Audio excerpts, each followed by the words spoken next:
না, আজকে যে করেই হোক এই পুরো নোটসটা কমপ্লিট করতে হবে।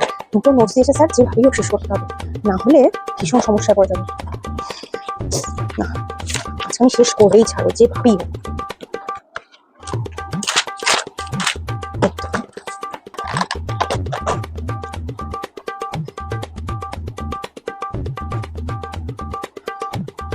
ফাইনালি একটা লেখা শেষ হলো নোটস।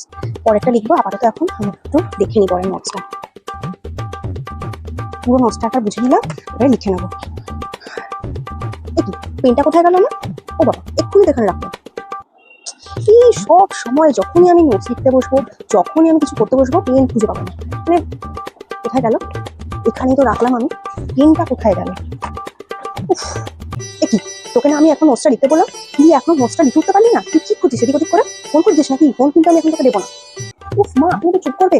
দেখতে পাচ্ছ তো আমি নোটসটা একটা লিখে ফেলেছি অলরেডি, কিন্তু আমি পেনটা খুঁজে পাচ্ছি না। কিছু পেনটাই খুঁজে, আমি ফোন খুঁজছি না। এই তো পেনটা মাটিতে পড়ে রয়েছে। তুই এই পড়াশোনা করছিস? পেন মাটিতে ফেলে রেখে তুমি এই পড়াশোনা করছো? কালকে আমি তো স্যারকে বলবো, মেয়ে একটু পড়ছে না। এখানে মাটিতে পেন ফেলে বিছানা পেন খুঁজছে মেয়ে। কি পেনটা এখানে এলো কি করে? আমি তো কখন থেকে বিছানায় খুঁজছি, পেনটা এখানে কি করছে?